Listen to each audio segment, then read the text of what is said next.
Hello everyone, this is Ram Bishnoi and you are watching geography guru. आज के इस episode में, इस वीडियो में हम क्या बात करेंगे? आज हम बात करने वाले हैं class 10th SST social science की, और डिटेल में डिस्कस करेंगे हम class 10th SST social science के सीबीएसई के ऑफिशियल क्वेश्चन पेपर के सॉल्यूशन को। सिर्फ सॉल्यूशन की बात नहीं करेंगे, और भी बहुत सारी चीज़ें हमें डिस्कस करनी है, जैसे कि आपके एग्जाम का पैटर्न क्या रहेगा, बोर्ड एग्जाम का पैटर्न है वो कैसा रहेगा, उसमें कितने 1 मार्कर के क्वेश्चन रहेंगे, कितने आपके 2 मार्कर के क्वेश्चन रहेंगे, कितने आपके 3 मार्कर के क्वेश्चन रहेंगे, कहाँ पर आपको इंटरनल चॉइसेस मिलने वाली, वो सारी चीज़ें भी यहाँ पर हम क्लियर करेंगे। उसके बाद जो क्वेश्चन पेपर को हम जब देखेंगे तो बहुत सारी चीज़ें क्लियर होनी है हमारी। देखिए, एक स्पेसिफिक चीज़ आपको बताता हूँ कि आपका जो क्वेश्चन पेपर होता है, जिस चैप्टर में से आपको 1 मार्कर क्वेश्चन मिले, जिस चैप्टर में से आपको 3 मार्कर मिले हैं, जहाँ से आपको 5 मार्कर क्वेश्चन मिले, बहुत ज़्यादा चांसेस है, 90% चांसेस है कि एज इट इज़ उसी चैप्टर में से आपको 5 मार्कर, 1 मार्कर या 3 मार्कर क्वेश्चन मिलेंगे। ओके, इसके साथ साथ हमें क्वेश्चन पेपर को जब हम सॉल्व करेंगे तो हमें एक आइडिया ये भी लगेगा कि क्वेश्चन की लैंग्वेज क्या रहेगी। Okay, clear.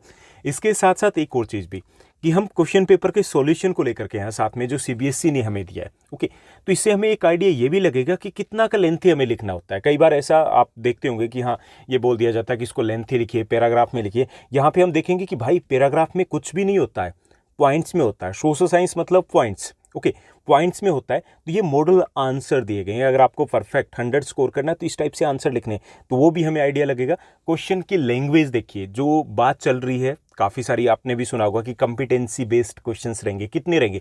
50%। भाई, ये कंपिटेंसी बेस्ड क्वेश्चंस कैसे होते हैं? कुछ नहीं होता, कंसेप्चुअल क्वेश्चन होते हैं। वो जो कंसेप्चुअल क्वेश्चंस रहेंगे उसकी लैंग्वेज क्या रहेगी, वो भी हम यहाँ पर समझने की कोशिश करेंगे। देखिए, आपका जो एग्जाम है, बोर्ड का एग्जाम है, वो 3 आवर्स का होता है। ओके, और अगर इसके सॉल्यूशन की बात करें तो उतना टाइम हमें लगना चाहिए, लेकिन थोड़ा सा मैं फास्ट फॉरवर्ड तरीके से आगे चलूंगा ताकि थोड़े कम टाइम में हम इसको ठीक से सॉल्व कर पाएं। ओके, मोटे तौर पे मैं हिंट दूंगा, कहीं पे जहां पर भी टिप्स की, ट्रिक्स की जरूरत हुई तो उसकी भी हम बात करेंगे। आंसर को कैसे देना है तो वो सब कुछ भी हम यहाँ पर साथ ही साथ डिस्कस करने वाले।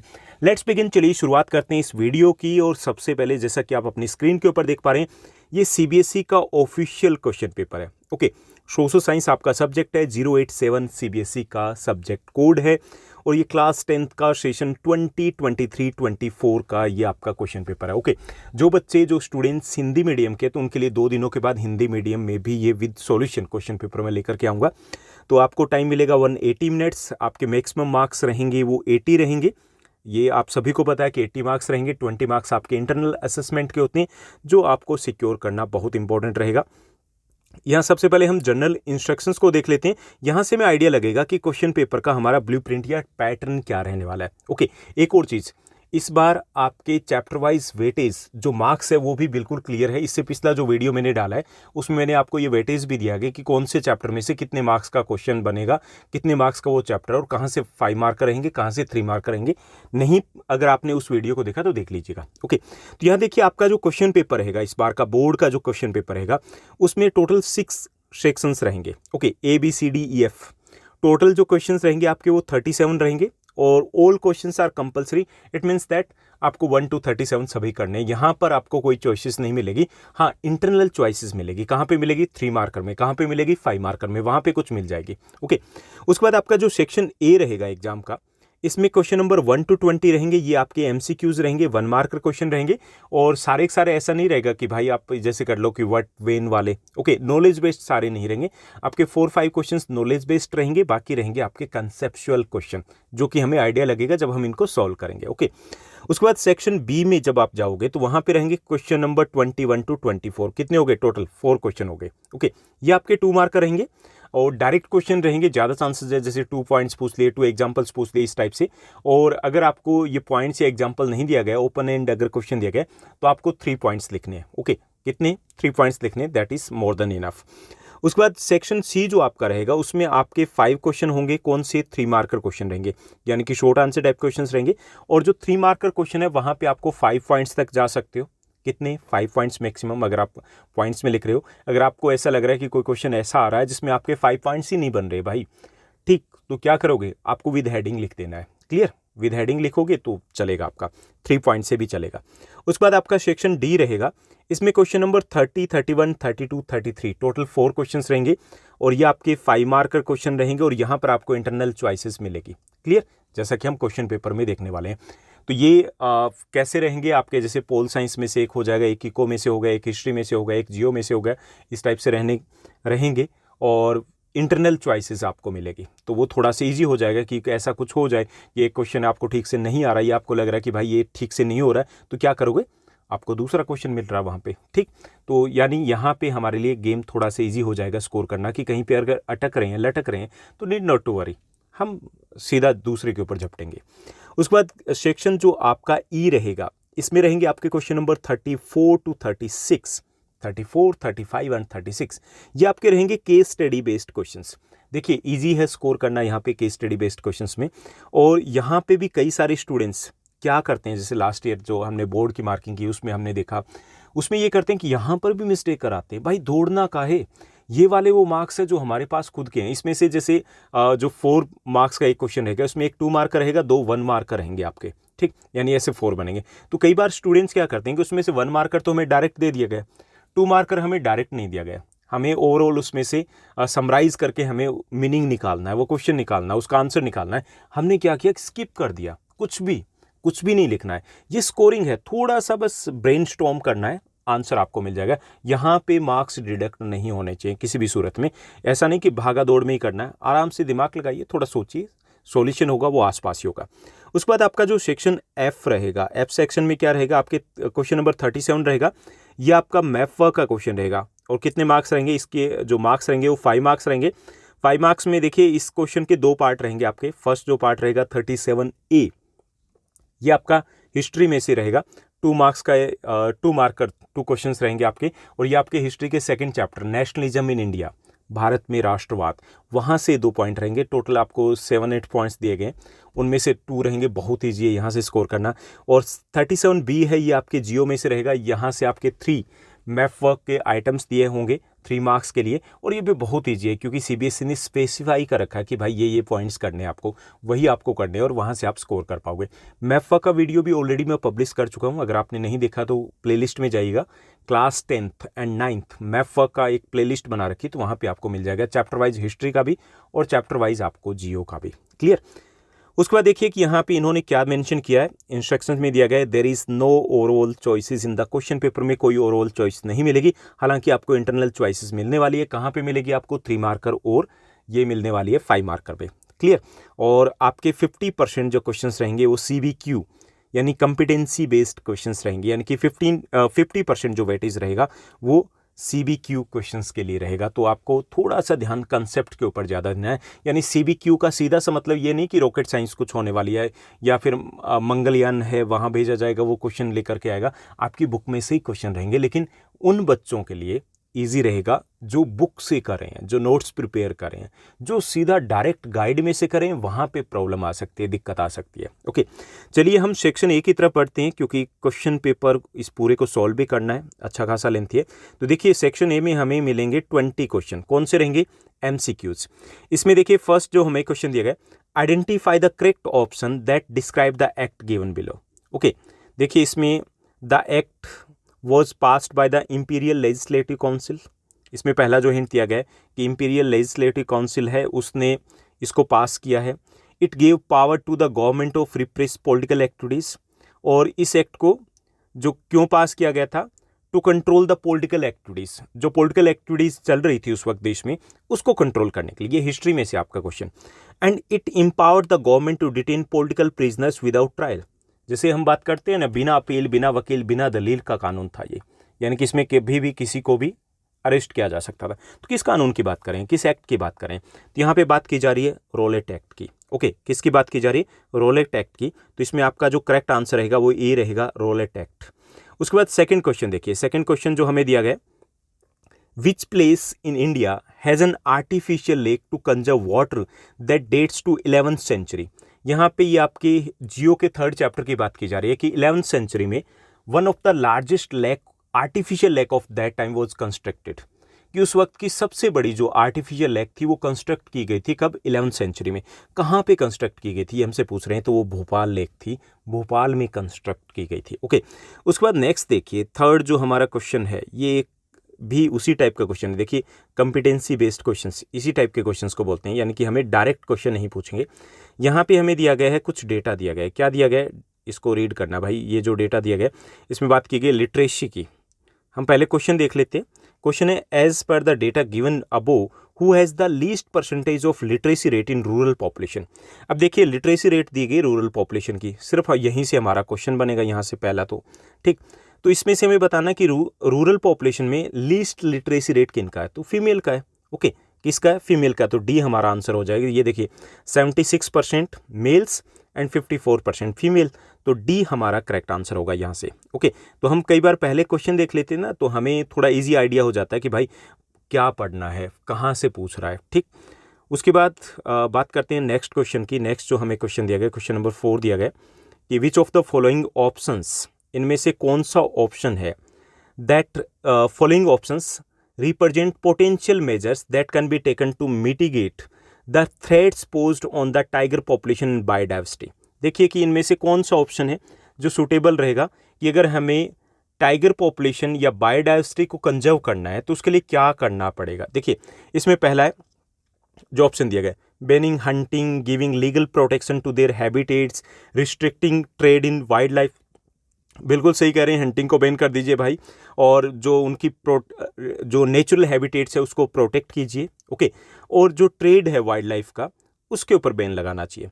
दूसरा है prohibiting the visit of public into the forest area, इसकी ज़्यादा से नीड नहीं है। Okay establishing wild life sanctuaries and national park, wild life sanctuary and national park setup कर दिए जाए, ये भी अच्छी बात है।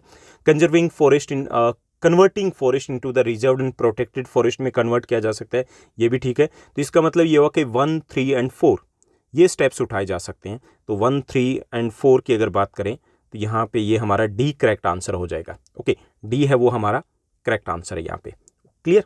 उसके बाद देखिए 5th क्वेश्चन हमें दिया गया क्वेश्चन पेपर में, when many countries of Europe came together to form the European Union, that was chosen as its headquarter, that was selected as headquarter, किसको, यहाँ पे ब्रुसेल्स को इलेक्ट किया गया था। ये देखिए हमारा पोल साइंस के फर्स्ट चैप्टर में से क्वेश्चन लिया गया पावर शेयरिंग में से, कि देखिए कहाँ बेल्जियम टूटने वाला था, और उसके बाद जो पावर शेयरिंग का रिजल्ट आउटकम ये निकल के आया कि जो ब्रुसेल्स थी वो पूरे यूरोपियन यूनियन की कैपिटल बनती है। ओके तो ब्रुसेल्स हमारा आंसर रहेगा कि जब यूरोपियन यूनियन बनाई गई तो ब्रुसेल्स को हेडक्वार्टर चुना गया था। उसके बाद 6th जो हमें क्वेश्चन दिया गया क्वेश्चन पेपर में, 6th क्वेश्चन को देखिए, which of the following statements accurately distinguishes between majoritarianism and power sharing, कि इनमें से कौन सा स्टेटमेंट है जो हमें सही से डिफ्रेंशिएट करता है कि मेजोटर्निज्म और पावर शेयरिंग में, ओके बहुसंख्यकवाद और सत्ता की साझेदारी जो है उसमें अंतर है। तो इसमें देखिए एक जो हमारा है वो करेक्ट आंसर रहेगा। मेजोटर्निज्म की बात करें तो that emphasize the dominance of the majority community, यहाँ पे मेजोरिटी कम्युनिटीज के डोमिनेंस के ऊपर जोर दिया जाता है, जबकि पावर शेयरिंग में क्या होता है, that focus on the sharing of powers among the different groups, ये पावर शेयरिंग की बात करता है कि अलग अलग लोगों में पावर शेयरिंग होनी चाहिए। जबकि मेजोरिटेरियनिज्म की बात करें तो वहाँ पे जो मेजोरिटी कम्युनिटी है उसके डोमिनेंस की बात की जाती है। तो इसमें ई आपका करेक्ट आंसर हो जाएगा। Now let's move to the next one. Next जो हमारा क्वेश्चन रहेगा 7th क्वेश्चन दिया गया, there are 2 statements marked as assertion and reason, A and R के साथ मार्क किए गए। हमें बताना है कि इसमें से क्या आंसर रहेगा। देखिए पहला है democracies are based on the political equality, बिल्कुल करेक्ट है। जो डेमोक्रेसी होती है उसमें पॉलिटिकल इक्वालिटी होती है, सभी के पास राइट टू वोट होता है, सभी के पास right to contest the election होता है, clear. And all individuals have equal say in electing representative, ये भी बिल्कुल है। 1 पर्सन 1 वोट 1 वैल्यू होती है ना। तो इसका मतलब ये कि सभी individuals have equal say in electing representative. Okay तो यानी कि A and R both are true, दोनों ट्रू है, and R is the correct explanation of A. Okay तो हमारा ए आंसर हो जाएगा, क्लियर। उसके बाद देखिए 8th जो क्वेश्चन है, 8th क्वेश्चन को देखिए, यहाँ पर भी इन्होंने डायरेक्ट की बजाय इनडायरेक्ट बात की हमसे। यहाँ देखिए Rahul has a sake of cotton, okay but he is in need of wheat, and यहाँ पे Anush has a sake of wheat and is in need of cotton. देखिए इसमें राहुल है उसके पास कॉटन है लेकिन उसे वीट चाहिए, अनुष है उसके पास वीट है लेकिन उसे कॉटन चाहिए। Under this situation both will be able to exchange their good, यानी देखिए कि दोनों के दोनों अपने गुड्स को एक्सचेंज करेंगे, कर सकते हैं ना दोनों को एक दूसरे की। In case of absence of such coincidence of wants they may not exchange their goods, कि अगर यहाँ पे देखिए डबल कोइंसिडेंट ऑफ वांट्स होती है। Double coincident wants means both the parties should be agree to buy and sell each others commodities. Okay, उसे बोलते हैं डबल कोइंसिडेंट ऑफ वांट्स, यानी कि दोनों तरीके से दोनों पार्टियां राजी होनी चाहिए। पहले पुराने टाइम में इसी टाइप से यानी ट्रेड होता था या फिर कमोडिटीज एक्सचेंज होती थी, ठीक, विच इसको बोलते थे बार्टर सिस्टम, वस्तुओं की अदला बदली, ठीक। अब हमें बताना which one of the following would be the best option that describes the mutual exchange of goods and eliminate the exchange of goods. इसमें देखिए कि कौन सा ऑप्शन है जिससे कि म्यूचुअल एक्सचेंज हो जाए और जिसमें eliminate the exchange of goods, यानी कि हमें जो गुड्स है उनका एक्सचेंज भी हो जाए। तो इसमें देखिए कि डबल कोइंसिडेंट वांट्स ये तो है हमारा कि जिसमें हम एक्सचेंज करते हैं, और दूसरे कि किसने इस एक्सचेंज को ख़त्म कर दिया, तो वो है हमारा मनी। अब हम मनी के बदले कुछ भी खरीद सकते हैं, कुछ भी बेच सकते हैं। देखिए जिसके पास कॉटन है तो वो बेच दे, कहीं पर भी पैसा मिलेगा, उसके बाद जो भी खरीदना कहीं से भी खरीद ले। तो ये दोनों ऑप्शंस हमारे डबल दिए गए, यानी कि पहला ये कि जब गुड्स के बदले गुड्स हम एक्सचेंज करते हैं तो उसको क्या बोलते हैं, that is known as double coincidence of want बोलते हैं। ओके, मांग का दोहरा संयोग। और किसने ख़त्म कर दिया, what has eliminated the exchange of goods, तो वो है मनी, ठीक। तो डी आपका करेक्ट आंसर रहेगा। तो ये भी आपका एक कॉम्पिटेंसी बेस्ड क्वेश्चन है इस टाइप से, यानी कि क्वेश्चंस तो सिंपल सा है लेकिन उसको कई बार ये घुमा देते हैं, उसकी लैंग्वेज थोड़ी सी ऐसी रहेगी कि आपको कंसेप्ट को समझना पड़ेगा। 9th क्वेश्चन को देखिए। 9th क्वेश्चन दिया गया, you are a citizen of a country that has democratic form of government. आप एक ऐसे देश में हो जहाँ पे डेमोक्रेसी है। You want to ensure that the system of power sharing in your country is effective and that no one branch of government has absolute power. आप ये चाहते हो कि वहाँ पे प्रॉपर पावर शेयरिंग हो आपके देश में, और वहाँ पर कोई भी जो ऑर्गन है गवर्नमेंट का उसके पास एब्सोल्यूट पावर नहीं होनी चाहिए कि वो दूसरे को डराए धमकाए, ऐसा नहीं होना चाहिए दूसरे ऑर्गन्स को। तो यहाँ देखिए कि आप क्या चाहते हो। तो इसमें देखिए सी आपका करेक्ट आंसर रहेगा। Power is separated among the legislative, executive and judicial branches and with each branch having its own responsibilities and powers. कि ये सही बेस्ट जो तरीका होगा जिसके अकॉर्डिंग आप अपने गोल को अचीव कर सकते हो, वो ये कि देश में जो एग्जीक्यूटिव है, जो आपका लेजिस्लेटिव है, जो जुडिशरी है, उनके पास इक्वल पावर्स होनी चाहिए और उनकी अपनी रिस्पॉन्सिबिलिटीज़ या पावर्स होनी चाहिए, सेपरेट पावर्स होनी चाहिए। ओके, तो ये सिस्टम होता है तो वहाँ पर डेमोक्रेटिक गवर्नमेंट है वो बेटर तरीके से काम कर पाएगी, फंक्शन कर पाएगी, जैसा कि अपने देश में है। उसके बाद देखिए कि नेक्स्ट जो हमारा क्वेश्चन रहेगा, क्वेश्चन नंबर 10 देखिए। 10th जो क्वेश्चन दिया गया, identify the painting from the options given below. नीचे की तरफ जो ऑप्शंस दिए गए हैं उसमें से हमें क्या करना है, उसमें से हमें आइडेंटिफाई करना है। क्या आइडेंटिफाई करना है कि ये क्या है। ओके, तो यहाँ देखिए कि ये जो पिक्चर दी गई है आपकी बुक में दी गई, हिस्ट्री में दिया गया है फर्स्ट चैप्टर में, ये फ्रैंकफर्ट पार्लियामेंट की पिक्चर है। कहाँ की है, फ्रैंकफर्ट पार्लियामेंट की पिक्चर है। तो यहाँ पे ए आपका करेक्ट आंसर हो जाएगा, फ्रैंकफर्ट पार्लियामेंट। ये 1848 में फ्रैंकफर्ट पार्लियामेंट ऑर्गेनाइज की गई थी। ये एक तरीके से पहली कोशिश थी, पहला अटेम्प्ट था for the unification of Germany, हालांकि ये अनसक्सेसफुल रहा था। उसके बाद 10th जो हमें क्वेश्चन दिया गया, the following question is for visually impaired candidates के लिए, कि यानी जो देख नहीं सकते उनके लिए दिया गया, यानी कि 10th की जगह पर। तो उसमें दिया गया कि crown of oaks leaves stand for, जो यहाँ पे एक सिंबल जो फर्स्ट चैप्टर में लिया गया, the crown of oak leaves, वो किसके लिए होता है, उसका मतलब किसको सिंबलाइज करता है। तो यहाँ पे डी करेक्ट आंसर रहेगा, हीरोइज्म को, वीरता का प्रतीक होता है, बहादुरी का प्रतीक होता है। ओके, जो ओक लीव्स का जो क्राउन होता है, जैतून के पत्तों का ताज। उसके बाद नेक्स्ट जो हमें क्वेश्चन दिया गया, क्वेश्चन नंबर 11 दिया गया। 11th क्वेश्चन को देखिए। 11th क्वेश्चन भी काफ़ी लेंथी दिया गया।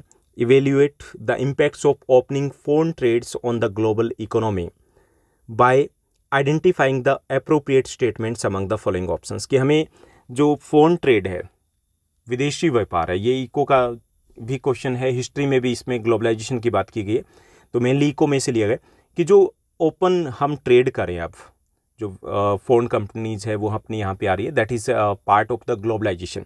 तो उसके इम्पैक्ट्स क्या है, the choices of the goods in the markets increase, बिल्कुल सही है कि मार्केट में हमारे पास चॉइसेस बढ़ गई है। अगर मान लीजिए कि हमारे पास फ़ोन गुड्स नहीं पहुंच पाते तो क्या होता, मार्केट में एक अम्बेसडर गाड़ी होती है, एक या दो टीवी के ब्रांड होते हैं, एक या दो मोबाइल के ब्रांड होते हैं, इतने ब्रांड हमारे पास नहीं होते, इतने विकल्प उपलब्ध नहीं होते।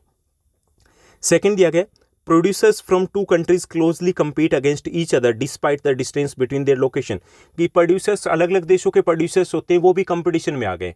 अपने यहाँ पे अमेरिका के प्रोडक्ट आ रहे हैं, अपने यहाँ पे ऑस्ट्रेलिया के प्रोडक्ट आ रहे हैं, अलग अलग बैठे हैं, लेकिन कंपटीशन है वो इंडियन मार्केट में उनका। ओके, थर्ड दिया गया है different phone traders thus result in connecting the markets or integration of the markets in different countries। Market एक दूसरे से इंटीग्रेट हो गई है, एक ही रेट रहता है, उन मार्केट में इन मार्केट में एक जैसा बना रहता है। ऑनलाइन का ज़माना है कि वहाँ सस्ता होगा तो वहाँ से हम परचेज करेंगे। मार्केट आपस में जुड़ गई, कनेक्ट हो गई है, एक मार्केट का असर दूसरे के ऊपर पड़ता है। ये भी सही है, ये भी एक इम्पैक्ट है। Okay, the quality of the product is always good. हालांकि प्रोडक्ट की जो क्वालिटी है वो इम्प्रूव जरूर हुई है, लेकिन हमेशा अच्छी हो जरूरी नहीं। चाइनीज़ प्रोडक्ट भी तो आ रहे हैं इससे। ओके, तो ये नहीं हो सकता, यानी कि जो फर्स्ट सेकंड थर्ड जो ऑप्शन है, यानी कि ये जो 3 स्टेटमेंट है वो अप्रोप्रिएट है, वो सही है। ओके, तो हमारा बी जो है वो करेक्ट आंसर रहेगा।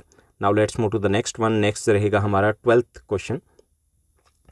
Choose the correct options to complete the statement. Statement को कंप्लीट करने के लिए करेक्ट ऑप्शन को चूज करना है। If a government provides its citizens a right or means to examine the process of decision it is called। कि एक सरकार है वो अपने नागरिकों को अधिकार देती है कि आप कैसे निर्णय लिए जाते हैं, क्या किया जा रहा है, वो सब कुछ आप देख सकते हो, तो उसे क्या कहेंगे। तो इसमें देखिए जो आंसर दिया गया है वो है unaccountable government. Okay, unaccountable government, हालांकि इसमें सी भी होना चाहिए था। ट्रांसपेरेंट गवर्नमेंट भी उसे बोलते हैं, पारदर्शी है सरकार, क्या करी है वो नागरिक जान सकते हैं। तो ओके, तो यहाँ पे आपके दोनों ऑप्शन होने थे, हालांकि यहाँ पर सीबीएसई की ओर से जो आंसर दिया गया वो है unaccountable government. Clear.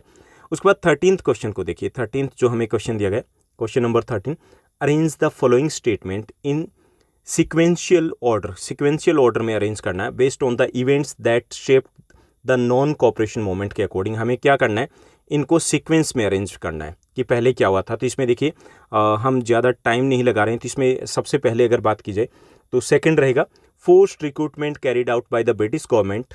British government ने ज़बरदस्ती लोगों को सेना में भर्ती किया था। And the economic hardship faced by the people during the first world war. यानी कि जब फर्स्ट वर्ल्ड वॉर होता है तो शुरुआत में क्या किया था, सबसे पहले लोगों को ज़बरदस्ती सेना में भर्ती किया था। उसके बाद क्या हुआ था, फर्स्ट वर्ल्ड वॉर के बाद General Dyer open fire at the large crowd gathered in the enclosed ground of the Jallianwala Bagh. उसमें देखिए कि सबसे पहले 1914 ये फर्स्ट वर्ल्ड वॉर शुरू होता है। उसके बाद फोर्स्ड रिक्रूटमेंट होती है। 1919 में जाकर के क्या होता है, दूसरा इंसिडेंट होता है, जलियांवाला बाग कांड होता है। ठीक, उसके बाद नेक्स्ट जो रहेगा वो fourth, Gandhi ji launched a nationwide satyagraha against the Rowlatt Act. कि जो रोलेट एक्ट था उसके खिलाफ गांधी जी वो नेशन वाइड एक सत्याग्रह लॉन्च करते हैं। और उसके बाद the defeat of the Ottoman emperor of Turkey, और उसके बाद खिलाफत मूवमेंट लॉन्च किया जाता है, वो कि रोलेट एक्ट के बाद लॉन्च होता है। तो ये यहाँ पे रहेगा आपका sequence 2 second first fourth and third, ये स्टेटमेंट का सीक्वेंस रहेगा हमारा। ठीक, इसमें देखिए कि इंसिडेंट जब भी होते हैं ना तो आप एक थोड़ा सा सब्र करके, थोड़ा सा शांति से सोच करके इस टाइप के सीक्वेंस को सेट करना है, क्योंकि ऐसा नहीं कि आपने पढ़ा नहीं है, लेकिन कई बार हम जल्दबाजी में गड़बड़ कर देते हैं। तो आप इसको कनेक्ट करते जाइए तो ईजिली इस टाइप के क्वेश्चन सॉल्व हो जाते हैं। उसके बाद देखिए नेक्स्ट जो हमारा क्वेश्चन रहेगा 14th क्वेश्चन है। देखिए 1 मार्कर क्वेश्चन में भी आपको अच्छा खासा टाइम लगेगा, जैसे दिखते हैं वैसे नहीं रहेंगे एमसीक्यूज। यही कॉम्पिटेंसी बेस्ड क्वेश्चन है, यही आपके वैल्यू बेस्ड क्वेश्चन है। If there is a disruption of transporters and lorries refuse to transport vegetable milk etcetera. इसमें ये बता रहे हैं कि भाई ये जो रोडवेज वाले हैं, ट्रांसपोर्टर है, ट्रक वाले हैं, ये हड़ताल पे चले जाएं तो क्या होगा। ओके, जो रूरल एरिया से अर्बन एरिया में सप्लाई करते हैं फ्रूट्स या वेजिटेबल्स या फूड वगैरह वो सप्लाई करते हैं, तो हमें क्या बताना है, हमें बताना है कि कौन सा सेक्टर अफेक्ट होगा। भाई तीनों ही होंगे, टर्सरी, प्राइमरी एंड सेकेंडरी, तीनों ही सेक्टर इससे अफेक्ट होंगे। देखिए भाई प्राइमरी का प्रोडक्ट नहीं बिकेगा। ओके, सर्विस सेक्टर वैसे ही डिस्टर्ब हो गया क्योंकि वो खुद सर्विस सेक्टर में आते हैं, और सेकेंडरी जो इंडस्ट्रीज़ है वहाँ तक रॉ मटेरियल नहीं पहुँचेगा। तो all the 3 sectors will be disrupted if the transporter goes on strike. Transporters है अगर वो ट्रांसपोर्टर है वो अगर स्ट्राइक पे चले जाते हैं। क्लियर। उसके बाद देखिए नेक्स्ट जो क्वेश्चन रहेगा, नेक्स्ट रहेगा क्वेश्चन नंबर 15 दिया गया, consider the statements given below and choose the correct answer. जो स्टेटमेंट दिए गए उनको हमें देखना है, उसके बाद आंसर देना है। इसमें देखिए कि स्टेटमेंट क्या दिया गया। फर्स्ट स्टेटमेंट है western printing techniques and mechanical press were imported in the late 19th century as Western powers established their outpost in China. बिल्कुल सही है, जब वो चाइना में आए थे यूरोपियन कंट्रीज़ वगैरह, तो अपने साथ साथ वो वेस्टर्न प्रिंटिंग टेक्निक्स को लेकर के आए थे। बिल्कुल करेक्ट है, क्योंकि यहाँ पर वो वेस्टर्न प्रिंटिंग टेक्निक नहीं आई थी तब तक। Beijing became the hub of the new print culture, ये सही नहीं है, ठीक। तो यहाँ पे स्टेटमेंट जो फर्स्ट वो करेक्ट है, सेकंड इनकरेक्ट है, तो यहाँ पे ये आपका करेक्ट आंसर हो जाएगा। क्लियर। उसके बाद 16th क्वेश्चन को देखिए। 16th जो हमें क्वेश्चन दिया गया, M gave his friend clues about a type of soil that suits the growing cotton। यहाँ पे एक सॉइल की बात की जा रही है कि जो कॉटन की को ग्रो करने के लिए बहुत इंपॉर्टेंट होती है। कौन सी होती है? कॉटन सॉइल, यानी ब्लैक सॉइल की बात करें। Which of the following clues provide them would be the most useful in identifying that ideal type of soil. कि वो उसको क्लू देता है, ये चीज़ तो हमें बताइए, वो उसको क्लू दे रहा है, तो कौन से क्लू से वो ज़्यादा इजीली पहचान पाएगा? तो देखिए इसमें है, it is well known for its capacity to hold moisture. ये बहुत इंपॉर्टेंट क्वेश्चन है, बहुत इंपॉर्टेंट है, कई बार आपके बोर्ड एग्जाम में रिपीट हो चुका है। तो ये आपके फर्स्ट चैप्टर से लिया गया है। तो यहाँ देखिए कि सबसे जो बेस्ट जो टाइप ऑफ सॉइल्स की बात करें, तो उसमें एलुवियल और हमारी ब्लैक सॉइल आती है। ब्लैक सॉइल का जो एक कैरेक्टरिस्टिक्स है वो क्या है? वो ये है कि ये it is well known for it's moisture holding capacity. अपनी मॉइस्चर होल्डिंग कैपेसिटी उसके लिए जानी जाती है, यानी कि एक बार बारिश हो गई तो कई दिनों तक उसमें मॉइस्चर बना रहता है। तो ये क्ल्यू काफ़ी रहेगा, तो इसमें क्ल्यू फर्स्ट जो है वो इनफ है, तो ये आपका करेक्ट आंसर हो जाएगा। उसके बाद देखिए नेक्स्ट जो हमें क्वेश्चन दिया गया है, 17th जो क्वेश्चन है, choose the right option to fill the blank. Blank को फिल करने के लिए हमें करेक्ट ऑप्शन को चूज करना है। The emergence of days is directly connected to the rise of the political party. देखिए रिप्रेजेंटेटिव डेमोक्रेसी के कारण पॉलिटिकल पार्टीज की नीड होती है। रिप्रेजेंटेटिव डेमोक्रेसी का मतलब होता है कि ये होती है इनडायरेक्ट डेमोक्रेसी। इन इनडायरेक्ट डेमोक्रेसी में क्या करते हैं? We elect our representative, okay, and after that these representative rules on the behalf of the people. ये जो रिप्रेजेंटेटिव होते हैं they rule on the behalf of the people, लोगों के बिहाफ पर वो रूल करते हैं। जैसे आपने क्लास में से मॉनिटर चूज कर लिया, दैट इज योर रिप्रेजेंटेटिव, वो रूल करेगा। तो हम क्या करते हैं? एमपीज एमएलएज को चूज करते हैं, फिर वो सरकार चलाते हैं। तो अब एमपीज एमएलएज अगर चूज करने तो कोई पॉलिटिकल पार्टी तो चाहिए ना, तो इसलिए जो emergence of the political parties is directly connected to the जो emergence of representative democracy is directly connected to the rise of political parties. कि पॉलिटिकल पार्टीज आई तो रिप्रेजेंटेटिव डेमोक्रेसी है वो ऑटोमेटिक आ गई, ओके। उसके बाद नेक्स्ट जो क्वेश्चन देखिए, नेक्स्ट जो हमें क्वेश्चन दिया गया, क्वेश्चन नंबर 18 दिया गया, डायरेक्ट क्वेश्चन है। चलिए कुछ क्वेश्चन तो डायरेक्ट रहेंगे। The process of integration between different countries is called globalisation. जो पूरा गांव है वो ग्लोबल विलेज की तरह हो गया है। हिंदी में बोलते हैं वैश्वीकरण, विश्व का एक होना, विश्व का एकीकरण होना, दैट इज द वैश्वीकरण। तो उसे इंग्लिश में बोलते हैं ग्लोबलाइजेशन। सो ग्लोबलाइजेशन ने क्या किया है? Globalisation has connected the different countries, it is connected the different markets, अलग अलग मार्केट्स को कनेक्ट कर दिया है, ओके। तो ये ग्लोबलाइजेशन है, वैश्वीकरण है। उसके बाद क्वेश्चन नंबर 19, फिर हमें एक कॉम्पिटेंसी बेस्ड क्वेश्चन दे दिया गया, लेंथी रहेगा। ऐसे क्वेश्चन को समझना ज़्यादा ज़रूरी होता है, डिफिकल्ट नहीं होते, समझना ज़रूरी होता है, टाइम देना होगा, भागना नहीं होगा।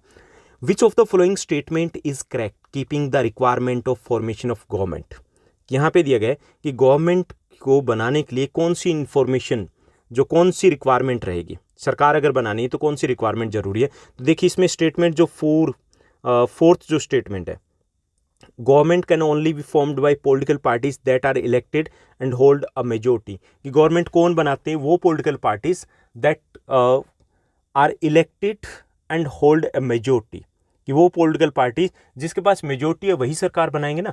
जैसे हम बात करते हैं दिल्ली की, अगर हम स्टेट असेंबली की बात करें तो अब स्टेट असेंबली में टोटल 70 सीट्स हैं। तो जिसके पास मेजोरिटी होगी, मेजोरिटी मतलब आधे से एक ज़्यादा, 36 सीट्स हो गया आउट ऑफ 70, तो वो सरकार बनाएगी, ओके। तो ये पहली स्टेटमेंट क्या होती है कि पहली जो कंडीशन ये होती है कि the political party which get the majority in the election can form the government, वही गवर्नमेंट बना सकती है, क्लियर। उसके बाद 20th क्वेश्चन को देखिए, जो लास्ट हमारा एमसीक्यूज में रहेगा। 20th जो क्वेश्चन दिया गया, Miss S approached a bank nearby to avail loan for her own business. कि मिस एस है वो बैंक में जाती है लोन के लिए, as well as a self help group which is operating in her village. वो bank के साथ साथ एक सेल्फ हेल्प ग्रुप में भी जाती है, ओके, SHG में भी पहुंचती है। The bank rejected her loan application. Bank वो रिजेक्ट कर देता है कि भाई लोन नहीं मिलेगा, जबकि सेल्फ हेल्प ग्रुप है उसको लोन दे देता है। हमें बताना है कि उसके पास ऐसा कौन सा डॉक्यूमेंट नहीं था। Okay, which one of the following document is required by the bank but not required by the self help group. कौन सा डॉक्यूमेंट था जो बैंक को चाहिए था लेकिन सेल्फ हेल्प ग्रुप को नहीं चाहिए था? तो वो है आपका डॉक्यूमेंट ऑफ कोलेटरल्स। डॉक्यूमेंट ऑफ कोलेटरल्स क्या होता है कि भाई जब आप बैंक में जाते हो ना तो गारंटी के तौर पे कुछ जमा करना होता है। फॉर एग्जांपल आपका सैलरी स्टेटमेंट हो सकता है, आपकी प्रॉपर्टी हो सकती है, आपका प्लॉट हो सकता है, आपका व्हीकल हो सकता है, इवन आपके पशु हो सकते हैं, एनिमल हो सकते हैं। ओके, कुछ भी गारंटी के तौर पे कि भाई आप वापस लौटा दोगे, पक्का आओगे। तो वो अगर नहीं है तो बैंक लोन नहीं देता है। That's why most of the poor people they can't take loan from the bank. वो बैंक से लोन ले ही नहीं सकते because they do not have the collaterals. जिस जगह पे बैठे होते हैं उनके नाम नहीं होती। ओके, लेकिन सेल्फ हेल्प ग्रुप को इसकी ज़रूरत नहीं होती। तो यहाँ कोलेटरल्स की बात की जा रही है, जिसको हम कह सकते हैं भाई जमानत के तौर पे कुछ तो रखना है, वहाँ पे गिरवी रखना है, वो चीज़ें नहीं है, इसलिए इनको बैंक ने लोन नहीं दिया। तो ये रहेंगे हमारे सेक्शन ए में 20 क्वेश्चंस जो MCQs रहेंगे। लेकिन भाई MCQs को हल्के में मत लेना, आपको चैप्टर के कंसेप्ट को समझना है। और दूसरी चीज़ क्या करनी है, दूसरी चीज़ जो इंपॉर्टेंट रहेगी कि आपको क्वेश्चंस सॉल्व करने हैं। सॉल्व करने तो बड़ी आराम से कूल माइंड से करने, भागना नहीं है। कितने मिनट्स लगा सकते हो? 40 मिनट्स तक भी अगर आपके 20 क्वेश्चंस होते हैं तो नीड नॉट टू वरी, ज़्यादा टेंशन नहीं लेनी है। ओके, इतना टाइम आप देते हो तो भी कोई दिक्कत वाली बात नहीं, क्योंकि इस बार इजी नहीं रहने वाला। क्वेश्चंस लेंथी रहेंगे, उनके ऑप्शंस को समझने के लिए टाइम चाहिए, रॉन्ग नहीं करना है। ठीक, उसके बाद देखिए हम सेक्शन बी की तरफ चलते हैं। सेक्शन बी में रहेंगे हमारे 2 मार्कर क्वेश्चन। यहाँ पे हम थोड़ा सा शॉर्ट हिंट देंगे।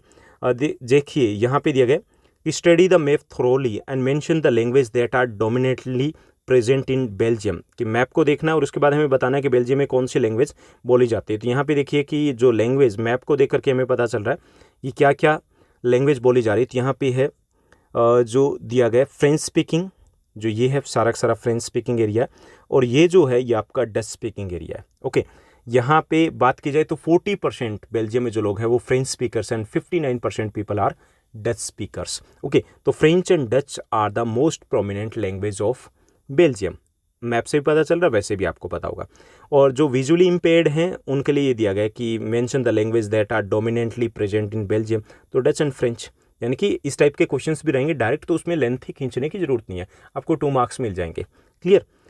उसके बाद सेकंड जो 22nd क्वेश्चन दिया गया 2 मार्कर में, the most powerful weapon of the Spanish conqueror was not conventional military weapon at all. कि जो स्पेनिश थे उन्होंने जब कब्जा किया था कहाँ पे, साउथ अमेरिका के ऊपर, तो उन्होंने जो कन्वेंशनल मिलिट्री वेपन्स हैं उनको यूज़ नहीं किया था। तो हमें इस स्टेटमेंट को जस्टिफाई करना है, बिल्कुल कैसे नहीं किया था। Yes, they didn't use the conventional weapons, they used germs को यूज किया था, like small pox which spread deep into the continent, जो कि कंटिनेंट में फैल जाते हैं।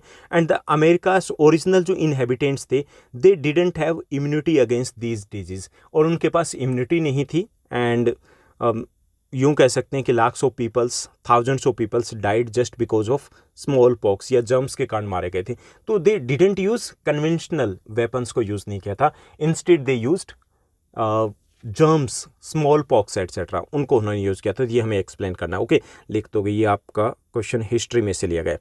उसके बाद देखिए कि इसके ऑप्शन में हमें दिया गया है question, traders and travellers introduced new crops to land they travelled. कि जो ट्रेडर्स थे, ट्रेवलर्स थे, वो जहाँ जहाँ पर भी गए नए क्रॉप्स को उन्होंने इंट्रोड्यूस किया था। कुछ एग्जांपल्स देने हैं। ओके, जैसे यहाँ देखिए कि it is believed that noodles travel west from China to become spaghetti, perhaps Arab traders took pasta to 5th century, लेके गए थे। ऐसे हम जरूर नहीं कि ये एग्जांपल दें, हम एग्जांपल दे सकते हैं कि they brought potatoes, soya, groundnuts, maize, tomatoes, chillies, sweet potatoes, ये वो लेकर के आए थे। And they introduced plantation crops such as the tea and coffee, उसको इंट्रोड्यूस किया था। तो हम ये कह सकते हैं कि उन्होंने नई क्रॉप्स को इंट्रोड्यूस किया था। तो इसमें आप पोटैटोज़ का एग्जांपल दे सकते हैं, स्वीट पोटैटोज़ का एग्जांपल दे सकते हैं, टी का एग्जांपल दे सकते हैं, कॉफ़ी का एग्जांपल दे सकते हैं। तो ऐसा कुछ दे दोगे तो भी चलेगा आपका। उसके बाद देखिए नेक्स्ट जो हमारा क्वेश्चन रहेगा 23rd को देखिए। 23rd, Mister Palani is from Tamil Nadu. Mister Palani है वो तमिलनाडु से, विशेष टू कल्टिवेट इधर टी और कॉफ़ी, टी और वीट उगाना चाहते हैं तमिलनाडु में।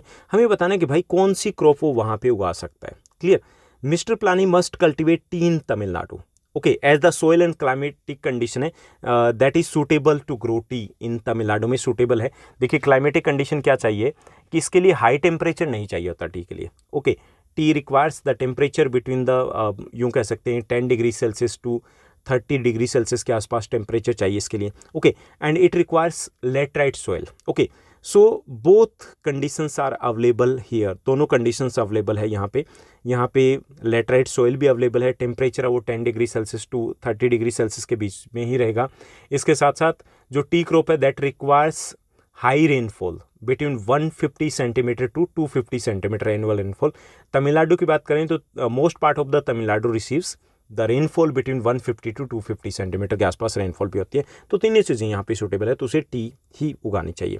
उसके बाद 24th जो क्वेश्चन है 2 मार्कर में दिया गया, mention any 2 reasons to state that India is a federal country. हमें बताना है कि भाई इंडिया फेडरल कंट्री है, तो 2 ही कारण बताइए। पहला जो चीज़ देखी जाए तो जो फेडरल कंट्री होती है फेडरलिज्म क्या है? Federalism is a system of government in which we have 2 और more than 2 levels of government, जहां 2 या 2 से ज़्यादा लेवल की सरकार हो। इन इंडिया 2 वी हैव 2 और more than 2 level of government, we have the 3 level of government, central government, state government and local government. तो पहली चीज़ ये कि हमारे यहाँ पे जो लेवल की कंडीशन होती है वो हम पूरा करते हैं। Second, all the levels of the government they have their separate powers, जो कि फेडरलिज्म में होता है। हमारे यहाँ पे सबकी पावर अलग अलग है। Okay, they have their separate source of income, उनके सोर्स ऑफ इनकम है वो अलग अलग है। तो ये 3 चीज़ें बता दोगे तो भी चलेगा, जरूरी नहीं कि ये सारी चीज़ें आप यहाँ पे मेंशन करो। आप इंडिपेंडेंट जुडिशरी को भी मेंशन कर सकते हो, तो कोई भी 2 पॉइंट आप लिखते हो तो दैट इज़ इनफ। उसके बाद देखिए 25th जो क्वेश्चन दिया गया, 25th क्वेश्चन है, यहाँ पे सेक्शन सी की शुरुआत होगी। यहाँ पे हमें मिलेंगे 5 3 मार्कर क्वेश्चन। 3 मार्कर क्वेश्चन में हमें क्या करना है कि आप अगर पॉइंट्स लिख रहे हो विदाउट हेडिंग तो आप 5 पॉइंट्स तक जाइए, और अगर आपके पास पॉइंट्स कम रह जाते हैं तो try to write with headings के साथ आपको लिखना है। तो इसमें देखिए 25th जो क्वेश्चन दिया गया, provide evidence to support the claim that print culture had a significant impact on the social lives of the women in India. हमें कुछ एग्जाम्पल्स दे करके बताना है कि देखिए महिलाओं के जीवन को बदल दिया था। ओके, चेंज कर दिया था किसने? प्रिंट टेक्नोलॉजी ने। तो क्या देना है हमें? कुछ एग्जाम्पल्स दे करके प्रूव करना है।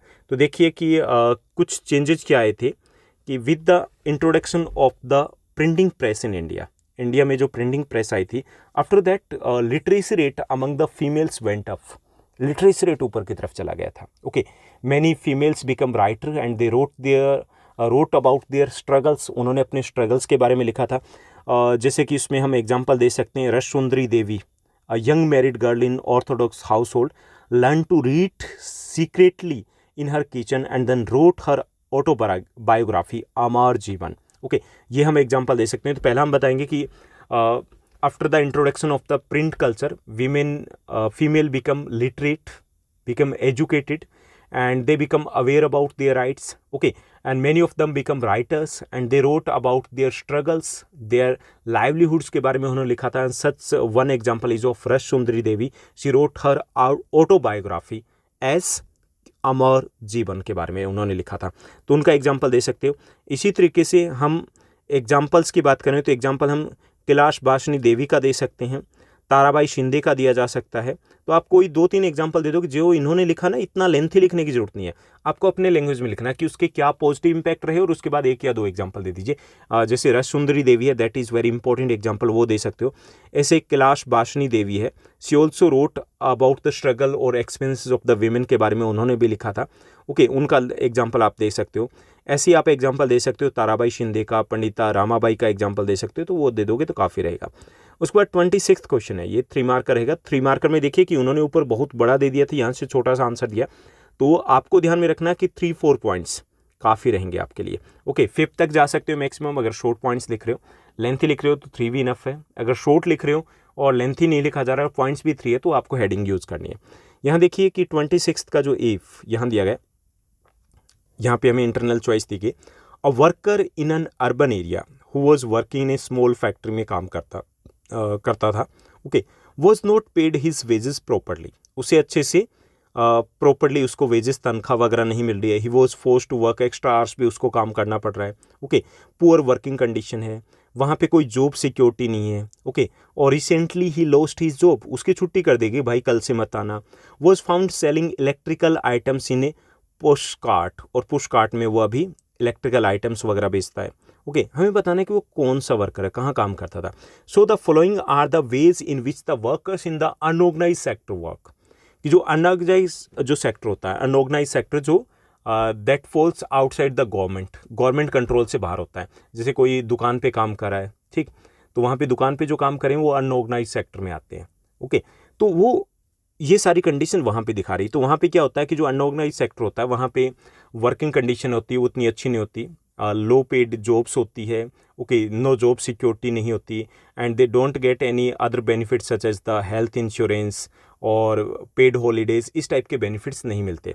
अब यहाँ पे हमें क्या पूछा गया, हमें बताना है कि इस टाइप का जो लोग हैं उनको प्रोटेक्ट करने के लिए गवर्नमेंट क्या कर सकती है। तो पहले देखिए कि the small factories must be recognised by the और must be registered by the government, कि पहले तो ये कि छोटी छोटी जो फैक्ट्रीज है वो भी सरकार के अंडर में होनी चाहिए, okay. And government should ensure the implementation of the law strictly, कि जो लॉज बने, जैसे फैक्ट्री लॉ बना हुआ है, ओके, मिनिमम वेजेस एक्ट बने, तो वो स्ट्रिक्टली लागू किए जाएं, एक ये किया जा सकता है।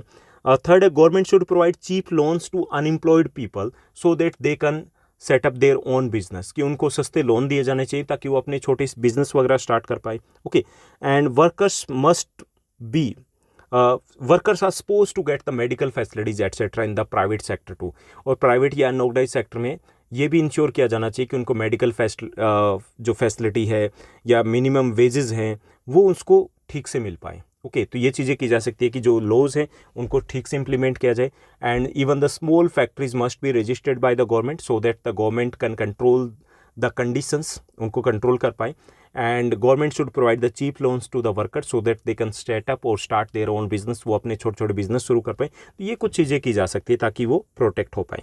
उसके बाद देखिए कि इसमें 26 में हमें ऑप्शन मिलेगा इंटरनल चॉइस में, mister Pawan a village headman, एक विलेज हेड है वो, wanted to create more job opportunities to increase the income of the people of his village under MNREGA, MG NREGA भी कह सकते हैं। उसके अंडर में वो क्या करना चाहता है कि अपने गांव में कुछ और जॉब अपॉर्चुनिटीज़ क्रिएट करना चाहता है। गांव का सरपंच है वो, ओके। कोई ऐसी एक्टिविटीज़ बताइए कि भाई क्या क्या वो करवाया जा सकता है वहाँ पे, ओके। बहुत कुछ करवाया जा सकता है। Mahatma Gandhi national rural guarantee act जो 2005 उसके अंडर में पहला तो ये जो करवाया जा सकता है, क्लीनिंग द लेक और द पॉन्ड या लेक है उसको साफ़ किया जा सकता है, ओके। देखिए जॉब भी मिलेगी और प्लस में गांव वालों को बेनिफिट होगा। सेकंड है village road construction, the people can be employed under the construction of the village roads, गांव की जो सड़कें वगैरह वो पक्की करवाने में भी उनको काम दिया जा सकता है।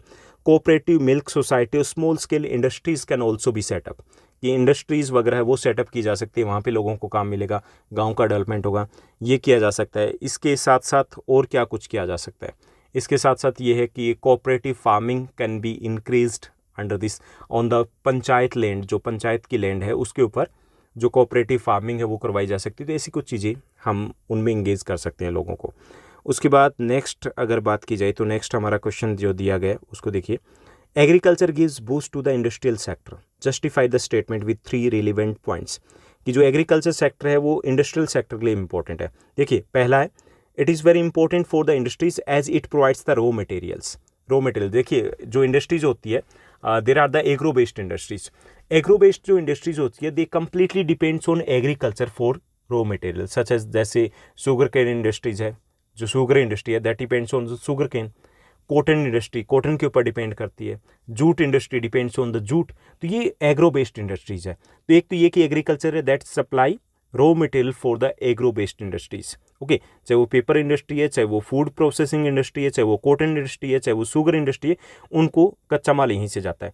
दूसरा है कि मार्केट एक्सपेंशन, दैट जो agriculture provides a vast market expansion for the secondary sector too, industrial product के लिए मार्केट भी अवेलेबल करवाता है। Agriculture sector works as a market for the industrial sector such as जैसे क्या क्या चाहिए इसके लिए, चाहिए मशीन एंड टूल्स चाहिए एग्रीकल्चर में, require seed, pesticides, fertiliser etcetera. So agriculture sector works as a market to for the industrial sector के लिए मार्केट के भी काम करता है। और तीसरी चीज़ है employment generation, agriculture is a labour intensive sector होता है and that creates a huge labour या फिर ह्यूज एम्प्लॉयमेंट, एक बड़े लेवल के ऊपर लोगों को काम धंधा भी यहाँ पर मिलता है। तो indirectly it reduce the pressure, जो प्रेशर है इंडस्ट्रियल सेक्टर के ऊपर उसको भी ये कम करता है। तो ये कुछ लिख सकते हैं हम यहाँ पे कि कैसे इंडस्ट्रियल जो सेक्टर है उसकी ग्रोथ के लिए एग्रीकल्चर सेक्टर है वो इम्पोर्टेंट है, ये हमें बताना था। उसके बाद देखिए कि 28th जो क्वेश्चन दिया गया आपका 3 मार्कर में, Indian constitution provides 3 list to distribute the legislative power, को डिस्ट्रीब्यूट करने के लिए 3 लिस्ट दी गई है। Okay, state any 2 subject that are included in the union list में जो सब्जेक्ट दिए गए वो हमें बताना है। In which list the subject education is included in why. देखिए कि Indian constitution has divided the power into the 3 list. कौन सी है? यूनियन लिस्ट, जिसके ऊपर केवल यूनियन गवर्नमेंट है वो लॉ बना सकती है। State list, only the state government can make laws on this subject. और तीसरी है कंकरेंट लिस्ट।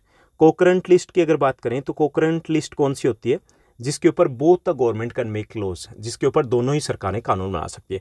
तो 3 लिस्ट में सारे पावर्स को डिवाइड किया गया है, union list, state list and concurrent list. ठीक, इसमें से देखिए कि यूनियन लिस्ट, ये चीज़ें थोड़ी थोड़ी एक्सप्लेन कर दो कि यूनियन लिस्ट में क्या रहता है। Union list includes more than 100 subject and only the union government can make laws on this subject. State list, it includes more than 60 subjects. At present 61 subjects are there and only the state government can make laws on these subject. और जो तीसरी list है co-current list, both the government can make laws on these subject. दोनों ही government है वो इन subject के ऊपर कानून बना सकती है। यहाँ पे देखिए कि एजुकेशन है, that is the part of the concurrent list है, उसमें आता है। यूनियन लिस्ट की कुछ एग्जांपल भी देने हैं, जैसे जो नेशनल इंपॉर्टेंस के सब्जेक्ट होते हैं, जैसे सिक्योरिटी हो गया, करेंसी हो गया, फॉरेन अफेयर्स हो गया, बैंकिंग हो गया, रेलवे हो गया, वो सब कुछ आपका यूनियन लिस्ट में आता है। और जो एजुकेशन है वो किस में आएगा? वो आपका को-करेंट लिस्ट में आएगा। Clear? Because it is important for both the government, दोनों गवर्नमेंट के लिए इंपॉर्टेंट होता है ये। उसके बाद 29th जो हमें क्वेश्चन दिया गया, that is the last 3 marker question. यहाँ पे हमें दिया गया table A and be the गई है, ए में देखिए और बी में देखिए। हम क्वेश्चन के ऊपर ही सीधा आते हैं। इसमें दिया गया कि remarkable fact about the India is that there has been a change of the share of the 3 sectors in GDP. GDP के शेयर में चेंज आए हैं। यहाँ देखिए कि 50% था टर्शियरी सेक्टर का शेयर 1973-4 में, अब ये 68% हो गया। 10% था 21% हो गया, 40% था 11 रहेगा, चेंज आया। बट यहाँ एम्प्लॉयमेंट की बात करें तो उतना चेंज नहीं दिख रहा है। ओके, 18% से 31 पे गए, यहाँ 68% है, यहाँ 71 से 44 पे आए हैं, जबकि शेयर तो बहुत कम हो गया, चेंज नहीं आया। Okay, why didn't a similar shift of primary sector happen in case of employment? कि एम्प्लॉयमेंट शिफ्ट क्यों नहीं हुआ? जीडीपी में शेयर तो चेंज हो गया, लेकिन लोग अभी भी प्राइमरी सेक्टर में अटके हुए हैं, सेकेंडरी और टर्शरी में इतने लोग काम धंधे पे क्यों नहीं लगे? कारण बताइए। पहला जो इसमें रहेगा, insufficient job creations in the secondary and tertiary sector में। देखिए जॉब उतनी क्रिएट नहीं हो पाई, पहला तो कारण हम ये बताएंगे, थोड़ा सा डीप में जाकर के लिखोगे। सेकेंड है under employment in the agriculture sector. Agriculture sector में देखिए हमें काफ़ी सारे लोग दिखाई दे रहे हैं, more than 40% people are still engaged in the agriculture sector, but there is underemployment. Underemployment मतलब हम hidden employment कह सकते हैं। People seems to be working, लोग वहाँ पे काम करें, but they are not getting according to their potential. अपनी potential के according उनको पैसा नहीं मिल रहा है। तो वहाँ पे लोग तो लगे हुए, लेकिन exactly they are not giving or playing their role in the production. Production में कोई रोल प्ले नहीं करे। और एक ये भी कह सकते हैं कि इसके साथ साथ, यानी कि 2 कारण तो ये हो गए। तीसरा अगर हम बात करें तो इसमें कह सकते हैं कि slow development of the industrial and जो टर्शियरी सेक्टर है उसका डेवलपमेंट उतना नहीं हो पाया। ओके, अनइवन डिस्ट्रीब्यूशन भी कह सकते हैं कि जो इंडस्ट्रियल सेक्टर है तो वो हर जगह अवेलेबल नहीं है। तो ये कुछ चीज़ें। इसके साथ साथ ये भी कह सकते हैं कि lack of skills that in India still even today, यूँ कह सकते हैं कि 50% पीपल जो हैं they are not getting the higher education, वो हायर एजुकेशन नहीं ले रहे हैं, they don't have any skills, उनके पास स्किल्स नहीं है, that's why they are not able to get the jobs in the secondary and the tertiary sector में उनको जॉब नहीं मिल पा रही। तो 3 चीज़ें क्या क्या लिख सकते हो? एक तो लिख सकते हो कि insufficient job opportunities created in the secondary and tertiary sector में जॉब नहीं क्रिएट की जा सकी है। और दूसरा लिख सकते हो under employment in the agriculture sector में लोग लगे हुए बस काम करते दिखाई दे रहे हैं, हालांकि काम है नहीं।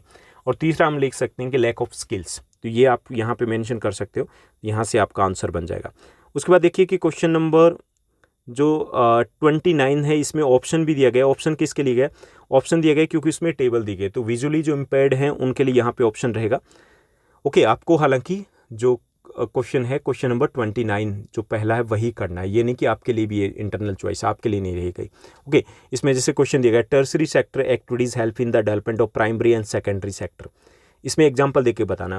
Okay, it is very true that tertiary sector is very important for the growth और the development of the primary and secondary sector के लिए इंपॉर्टेंट है। इट प्रोवाइड सर्विसेज प्रोवाइड करते हैं, such as the transportation service हो गई। Okay, उसको provide करते हैं। अब ट्रांसपोर्टेशन सर्विस है वो डायरेक्टली अफेक्ट करता है प्राइमरी एंड सेकेंडरी सेक्टर को। इसके अलावा it provides the indirect services too, such as the hospital, such as the educational institutions, इसी तरीके से पुलिस स्टेशन, कोर्ट्स, ये सर्विसेज है। These are also very important for the development of the primary and secondary sector के लिए important है। Okay, इसके अलावा जो रिसर्च है that is also carried out in the tertiary sector and that is also very important for the development of the primary and secondary sector. तो ऐसे कुछ एग्जांपल दे सकते हो, बहुत सारे इसमें पॉइंट्स निकल सकते हैं। तो यानी कि टर्सरी सेक्टर है, एक तो वो डायरेक्ट सर्विस दे रहा है वो बता दीजिए, एक इनडायरेक्ट सर्विस दे रहा है वो बता दीजिए, एक आप रिसर्च बता दीजिए। ये तीनों ही चीज़ें इंपॉर्टेंट होती है प्राइमरी और सेकेंडरी सेक्टर के लिए। क्लियर? उसके बाद देखिए कि नेक्स्ट जो रहेगा हमारा सेक्शन डी सेक्शन में क्या रहेगा, हमारे 5 मार्क का क्वेश्चन रहेंगे 4। तो यहाँ पे हम मोटे तौर पे इनकी बात करेंगे कि क्या क्या आपको लिखना है। जो 30th है इसमें इंटरनल चॉइसेस मिलेगी। जो पहला ऑप्शन हमें दिया गया है, analyse the impact of mining activities on the local environment and the health of the surrounding communities, इसके ऊपर बताना है। देखिए भाई, यहाँ पे बात की जा रही है कि hazards of the mining industry. आपके एनसीईआरटी की बुक में जो आपका 5th चैप्टर वहाँ पे दिया गया कि what are the hazards of the mining industry. Mining industry it is also known as the killer industry, इसे घातक उद्योग बोलते हैं। ओके, क्यों कहते हैं? तो यहाँ पे काफ़ी सारे रिस्क होते हैं। There are the risk of collapsing mine roofs, यहाँ पे रिस्क होता है छतें गिर जाती है कई बार खानों की। There is also the risk of the fires, जो फायर्स आग का भी रिस्क होता है, जैसे कोयले की खानें होती हैं उनमें आग लग जाती है। Okay, there is a always a risk of lung related disease, यहाँ पे जो फेफड़ों से संबंधित बीमारियां होती है उनका अच्छा खासा खतरा होता है। Okay, there is also a risk of the floods, बाढ़ का खतरा होता है, कई बार खानों में पानी भर जाता है। ओके, इसके साथ साथ और क्या क्या कि जो माइनिंग है दैट कॉजेज लैंड पॉल्यूशन इसके कारण होता है, दैट कॉजेज वाटर पॉल्यूशन भी इसके कारण होता है, that effect the surrounding environment को भी अफेक्ट करते हैं। Okay, that causes soil erosion, जो खदानें खुली छोड़ दी जाती है तो मिट्टी का कटाव भी होता है। तो ये कुछ रिस्क खतरी हैं।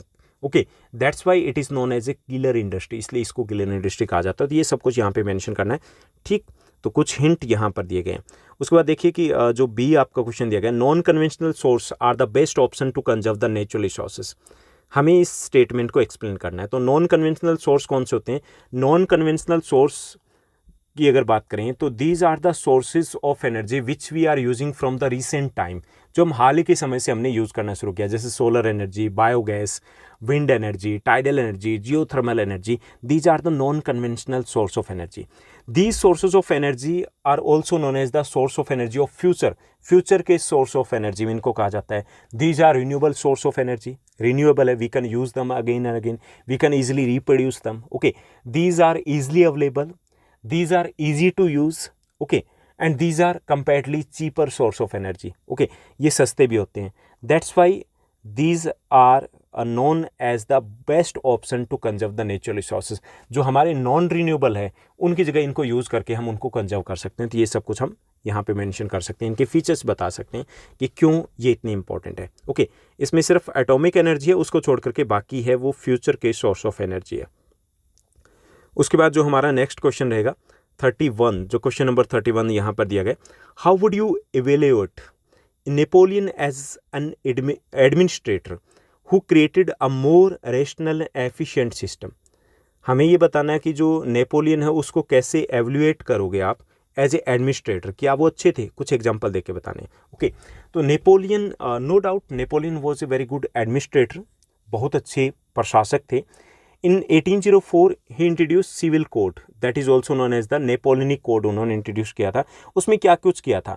He established the uniform law system, he introduced the uniform law system means one nation one law, एक देश में एक जैसा कानून उन्होंने इंट्रोड्यूस किया था। ओके, इंट्रोड्यूस द यूनिफॉर्म, ये कह सकते हैं कि ट्रेडिंग रूल्स एक जैसे लेकर के आए थे। ओके, यूनिफॉर्म टैक्स सिस्टम को उन्होंने इंट्रोड्यूस किया था। इंट्रोड्यूस द यूनिफॉर्म करेंसी, एक जैसी करेंसी वो लेकर के आए थे। He abolish the birth based rights को उन्होंने खत्म कर दिया था। He abolish the feudal system को उन्होंने अबॉलिश कर दिया था। Okay, he improved the transport system, he improved the communication system. तो ऐसी कुछ चीज़ें उन्होंने इंट्रोड्यूस की थी। That's why he is known as the one of the best administrator of that time. Okay, तो उन्होंने क्या क्या किया था कि ही introduced uniform currency, he introduced the uniform law system, एक देश में एक जैसा कानून। He introduced the uniform tax system.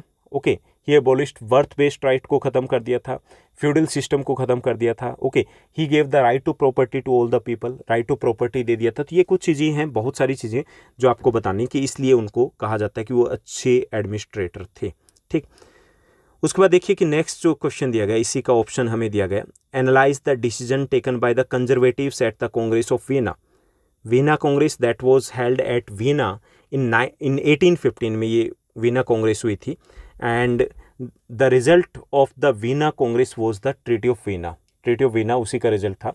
यहाँ पे क्या हुआ था कि देखिए, नेपोलियन को हराने के बाद जो 4 ग्रेट यूरोपियन पावर्स थी, Britain, Russia, Persia, Austria, they met at Vienna to decide the future of the Europe after the defeat of the Napoleon। Europe के फ्यूचर को डिस्कस करने के लिए वहाँ पे इकट्ठे थे। एक्चुअल में वो बंदर बांट के लिए इकट्ठे हुए थे। Okay, and that resulted in the treaty of Vienna. उसके बाद वहाँ पर वियना ट्रीटी होती है। उन्होंने क्या किया था कि पहली जो काफ़ी सारी जो चेंज लेकर के आए थे, उसमें पहला ये था कि दे री इंट्रोड्यूस्ड बॉर्बन जो डायनेस्टी थी उसको दोबारा से they restored the Bourbon dynasty in France. France में वो दोबारा से जो लुई 16 की जो डायनेस्टी थी उसको वापस पावर में ले आए। Okay, they snatched away the territories of France under Napoleon. France lost the territories it had annexed under Napoleon के दौरान जितने भी वो इलाके जीते गए थे वो सारे उससे छीन लिए गए थे। Okay, and they established new states on the border of the France. France की जो बॉर्डर थी उनके चारों तरफ कुछ नए स्टेट बना दिए गए थे। ओके, तो ये चीज़ें की गई थी। इसके साथ साथ उन्होंने यहाँ पे हम बता सकते हैं कि जर्मनी, जो जर्मन कन्फेडरेशन था जो नेपोलियन ने सेटअप किया था, that was left untouched and many parts of the European जो यूरोप में फ्रांस के अंडर में आते थे, that was snatched away from the France से वो छीन लिए गए थे, वापस में ले लिए थे। यानी कि यहाँ पे हमें क्या क्या बताना है कि क्या कुछ हुआ था। तो सबसे पहले आप क्या बताओगे? सबसे पहले हमें बताना है कि ये वियना कांग्रेस क्या थी। तो Vienna Congress was held in 1815 after the defeat of the Napoleon. Okay, पहली चीज। Okay, and Vienna Congress was headed by Metternich. Metternich was the chancellor of Austria at that time, वो हेड थे इसके। And 4 European powers who defeated Napoleon, they met there. कौन से थे? Britain, Russia, Persian, Austria, and they met there to decide the future of Europe after the defeat of the Napoleon। Okay, and that resulted in the Vienna Treaty। Vienna Treaty में क्या किया था कि पहली चीज़ ये की थी कि the Bourbon dynasty was restored in France and France lost the territories it had annexed under the Napoleon। वो सारे इलाके उससे छीन लिए गए थे। इसके साथ साथ a series of states were set up on the boundaries और borders of France के चारों तरफ कुछ छोटे छोटे स्टेट बना दिए गए थे to prevent France from further expansion in future. कि उन्हें लगता कि भाई फ्रांस गड़बड़ करेगा, तो चारों तरफ कुछ स्टेट्स बना दिए गए थे, such as the kingdom of Netherlands, Belgium, okay, Switzerland etcetera. इसके साथ साथ जो जर्मन कन्फेडरेशन था of 39 states that was set up by the Napoleon, that was left untouched. उसको अनटच छोड़ दिया गया था कि भाई फ्रांस को रोकना भी था फ्यूचर में। ये सारी चीज़ें यहाँ पर हुई थी। उसके बाद देखिए क्वेश्चन नंबर 32 जो दिया गया। क्वेश्चन नंबर 32 है, analyse the role of the multi party system in democratic country like India. देखिए, there are the 3 party system. Single party system, the countries which have the single party, जहाँ पे एक ही party होती है उसे single party system कहते हैं। Means that only one party contest the elections and hold power, such as in China. China में single party system है, एक ही पार्टी चुनाव लड़ती है, वही जीतती है, वही हारती है। सेकेंड होता है 2 party system. Some countries have 2 political parties, they contest the elections and they have the chances to hold power, to form the government, okay, such as USA and UK। And third system होता है multi-party system। In multi-party system, we have more than 2 political parties that contest the elections and they have the chances to form the government. Okay, in India we have the multi-party system and we have the multi-party system. उसके कारण क्या है, पहले ये कि diversity, we have a diverse population and to give them the equal representations we have the multi-party system. हमारे यहाँ पे इसलिए multi-party system है. इसके साथ साथ India is a diverse country on the basis of the culture too. To provide them the equal say in the democracy, we have adopted multi-party system. कि सबको मौका मिले अपनी बात करने का, अपनी सरकार बनाने का, इसलिए हमने मल्टी-पार्टी सिस्टम को अडॉप्ट किया है. ओके, तो ये 1-2 पॉइंट्स आप बता सकते हो कि इसलिए कि हमारे यहाँ पे डाइवर्सिटी ज़्यादा है, इंडिया एक ह्यूज साइज़ की कंट्री है. ओके, इसके लिए और to provide them the actual meaningful choice to the people we have adopted multi party system. कि लोगों के पास चॉइसेस रहे कि भाई ये नहीं कि 2 ही पार्टी है, तो इसलिए हमने मल्टी पार्टी सिस्टम को अडॉप्ट किया है.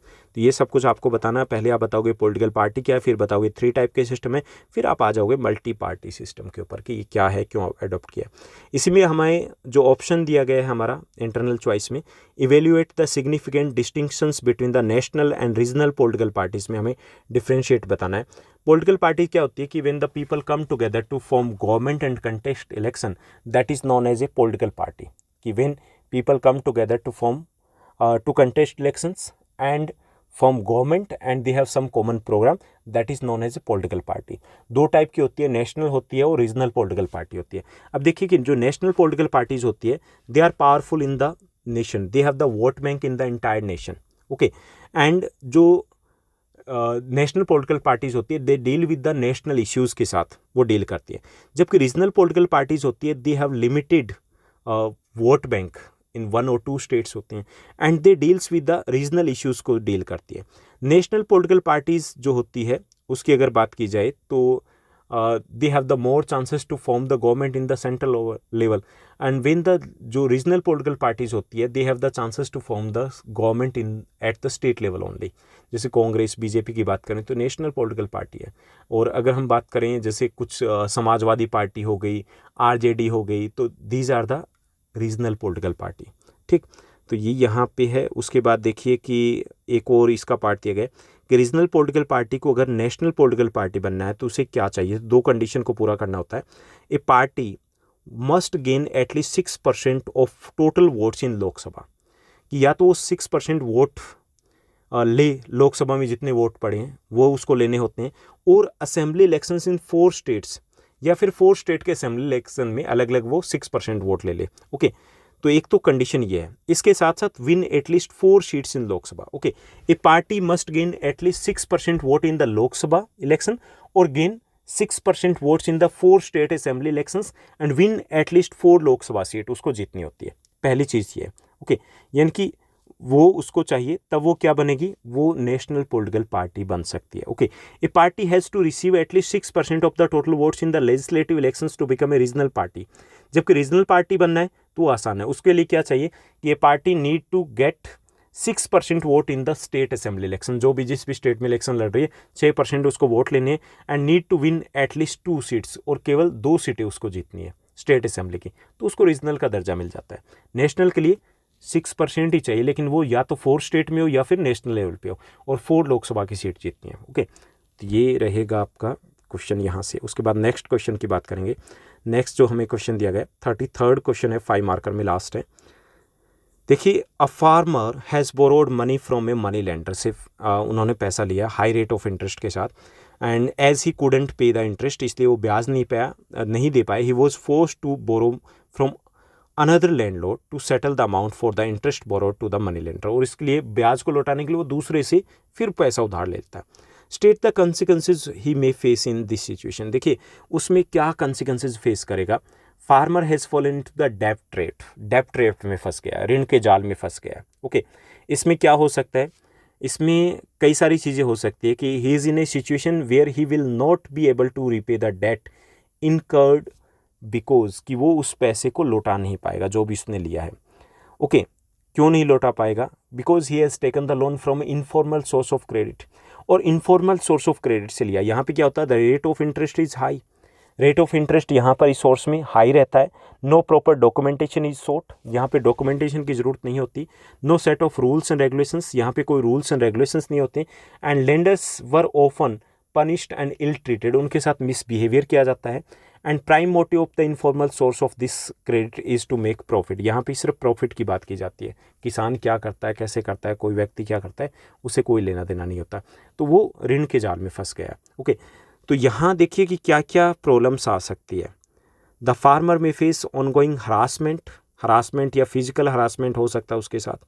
ही will not be able to make regular interest payments और repay the full amount of the borrowed, वो शायद वो ना दे पाए। And that may lead to the physical injuries की तरफ वो जा सकते हैं, एंग्जाइटी स्ट्रेस की तरफ जा सकता है। Okay, and he may lose his land too, वो अपनी लैंड को खो सकता है। It may lead to the mental stress, anxiety, depression की तरफ लेके जा सकता है। तो ये सारी चीज़ें यहाँ पर हो सकती है। ओके, उसके बाद देखिए इसमें इंटरनल चॉइस में दिया गया self help groups eliminates the poverty and empowers women. Yes, self help groups क्या होते हैं कि it is a group of generally 15 to 20 people. Okay, they work together, जो एक साथ काम करते हैं। And if they do the regular saving, अगर वो करते हैं तो after 3 or 4 years bank agrees to provide them the loan without the collaterals, की बैंक है उसको बिना कोलेटरल्स के लोगों को लोन देने के लिए तैयार हो जाता है। Okay, so in this way they can set up their own business without collaterals, के बाद भी उनको लोन मिल जाता है और वो अपना सेटअप, अपना बिजनेस है वो सेटअप कर सकते हैं। So it is very helpful for poor people to get loan लेने के लिए बहुत इंपॉर्टेंट होता है ये। ओके, तो ये सारी चीज़ यहाँ पे लिखनी है, एडवांटेज हमें बताने सेल्फ हेल्प ग्रुप के। उसके बाद देखिए कि आपका जो रहेगा क्वेश्चन नंबर 34, ये आपका केस स्टडी बेस्ड क्वेश्चन रहेगा। तो इसको मैं रीड नहीं कर रहा हूँ क्योंकि आपको पूरी केस स्टडी रीड करनी है, वीडियो हमारा लंबा हो जाएगा। इसके जो आंसर हमें मिलेंगे, तो देखिए आपके 3 क्वेश्चंस रहेंगे, 2 का आंसर आपको डायरेक्ट मिलेंगे और जो एक क्वेश्चन होगा उसका थोड़ा सा इनडायरेक्ट आंसर हो सकता है, लेकिन वो इसी से रिलेटेड रहेगा। ऐसे 35th है तो वो भी आपका केस स्टडी बेस्ड क्वेश्चन रहेगा। देखिए जो आपका फर्स्ट जो दिया गया ये आपका हिस्ट्री में से है, सेकेंड चैप्टर में से। नेक्स्ट जो केस स्टडी की अगर हम बात की जाए तो यहाँ पर केस स्टडी की बात की गई है किस में से, यहाँ पे बात की गई है आपके over exploration of the ground water.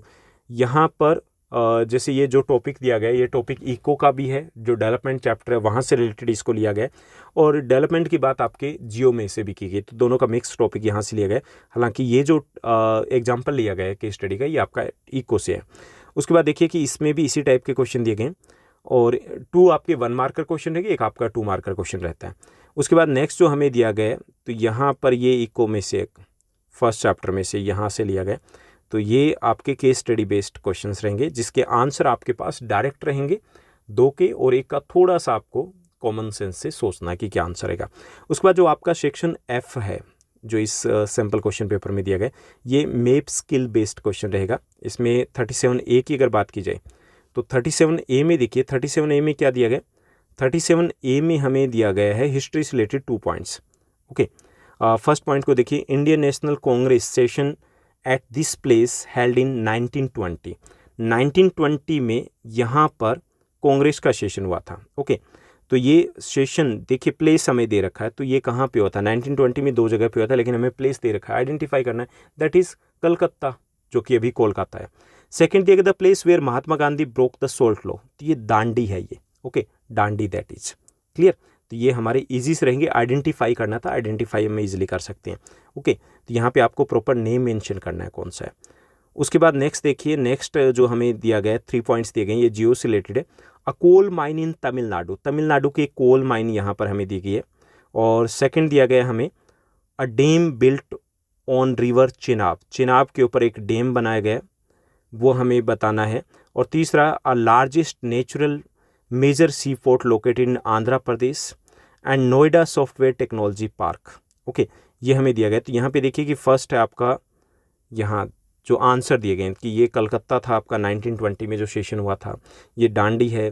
और इसमें जो फर्स्ट दिया गया नेवेली कोयल माइन है तमिलनाडु की। सेकंड जो हमें दिया गया है सलाल डैम है चिनाब रिवर के ऊपर, इंपॉर्टेंट है ये। और ये यहाँ थर्ड दिया गया विशाखापट्टनम की बात करें। फोर्थ दिया गया नोएडा सॉफ्टवेयर टेक्नोलॉजी पार्क है, that is in Delhi NCR. Okay, तो ये आपका था क्वेश्चन पेपर। आई होप सब कुछ आपको अच्छे से समझ में आया होगा। यहाँ पे ये जो क्वेश्चन दिए गए ये आपके काम के नहीं है, ये विजुअली इम्पेयर्ड के लिए हमें मैपवर्क का जो फर्स्ट ऑप्शन है वही करना है। तो उम्मीद करता हूँ कि ये आपके लिए काफ़ी ज़्यादा हेल्पफुल रहा होगा। फिर भी कोई डाउट है, क्वेश्चन है तो आप मेरे साथ डिस्कस कर सकते हो, टेलीग्राम पर जुड़ सकते हो। टेलीग्राम पे आपका कमेंट सेक्शन ओपन रहेगा, तो वहाँ पे आप कमेंट भी किया जा सकता है। और अगर आपका कोई इश्यू मुझे लगता है कि हाँ डिस्कस किया जाना है, तो वहाँ पर मैं पर्सनली भी आपसे कॉन्टैक्ट कर लेता हूँ। आपको पर्सनल विंडो भी प्रोवाइड कर दी जाती है।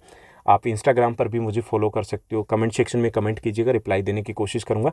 और आपको बहुत सारे 5, 6, 7 सैम्पल क्वेश्चन पेपर मैं आपको देने वाला हूं, ताकि आपकी प्रैक्टिस अच्छे से हो जाए। जहां तक हम इंपॉर्टेंट क्वेश्चंस की बात है, चैप्टर वाइज जो भी आपके 1 marker, 2 marker, 3 marker, 5 marker question बनते हैं, वो सारे के सारे मैंने आपके साथ शेयर किए हुए चैप्टर वाइज। फिर भी किसी भी टाइप की नीड हो, जहाँ पर भी लगे कि हाँ कुछ हमें पूछना है, तो आप धड़ल्ले से पूछ सकते हो। आंसर, रिप्लाई, सॉल्यूशन सब कुछ आपको मिलेगा। आज के लिए बस इतना ही। Thank you, bye bye, have a nice day.